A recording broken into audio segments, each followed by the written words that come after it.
Hello, friends. Today I really want to talk about the 5 minutes that truly decide whether your dog survives a real emergency at home. Nobody ever actually sits you down and explains this clearly. Yet it might be the most important thing you ever learn about your dog. What most owners never really realize is that real help is already sitting inside your own 2 hands, just waiting quietly to be used. The emergency vet never once reminds you of any of this ahead of time. They only start helping once you finally manage to reach them. Here is why this genuinely matters so much to you. Because the average emergency line takes almost 2 full minutes just to answer your call. In a real crisis, those 2 long minutes are never a small delay. They quietly change everything about how your dog's body is doing. I break moments exactly like this down in plain, simple language before they happen to you. So subscribe and turn on the bell now. People who already know these 5 things tend to stay calm when it truly counts, and the ones who do not find out far too late. So go ahead and subscribe, turn on the bell, and let's get into exactly what those first 5 minutes should actually look like for you. Please stay with me until the very end of this video, because Step 5 is the one almost no dog owner ever hears about at all. Step 1 is simple enough. You call the emergency line the very second something feels wrong, and you never wait until you finish checking first. This applies to every single dog owner out there, no matter the breed, the age, or how perfectly healthy your dog has always seemed before. The moment you notice something is genuinely off, put the emergency vet on speakerphone right away and keep moving while someone is already listening. Step 2 simply means checking whether your dog is conscious and how exactly they are breathing, because that is the first thing any vet asks.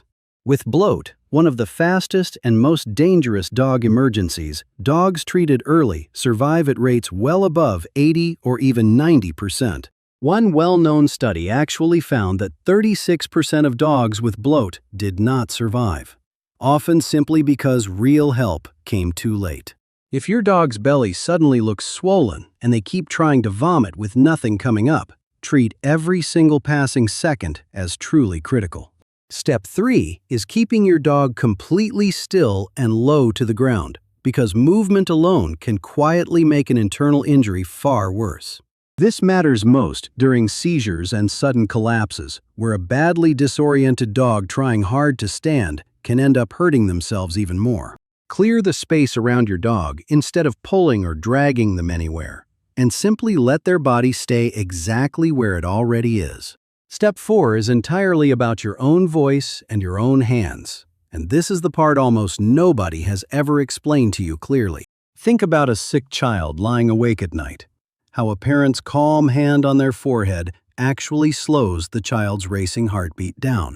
That exact same chemistry happens quietly inside your dog too, where a steady voice and gentle touch can measurably lower their stress in real time.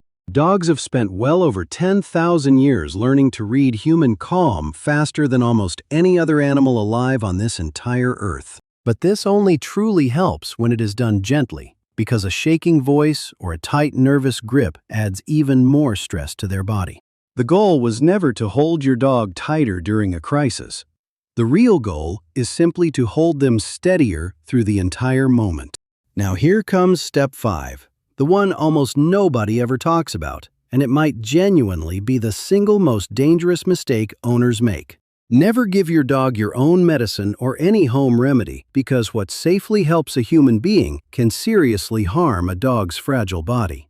This applies especially to pain relievers, since ordinary human pain pills can cause dangerous internal damage inside a small dog within a short time. Once you have called for help, checked their breathing, kept them still, and stayed calm, everything else now belongs to the vet guiding you. So let's bring all of this together now, since these 5 steps combined actually buy your dog precious time before real treatment even begins. Call for help while acting, check their breathing, keep your dog completely still, stay calm with gentle hands, and never try to self-medicate them.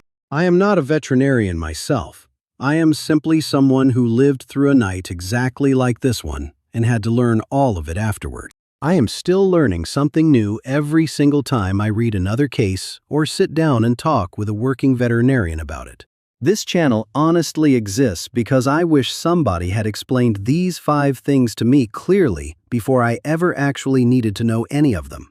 Now, I genuinely want to ask you honestly, has a night like this ever actually happened to you and your own dog before this very moment? Please tell me your story down in the comments below, because I genuinely read every single one and I learn something new from each of them. If this video helped you even a little tonight, share it with another dog owner, a neighbor, a parent, or a friend who has a dog. One single shared video exactly like this one can be the entire reason someone's dog survives a night that could have otherwise gone very differently.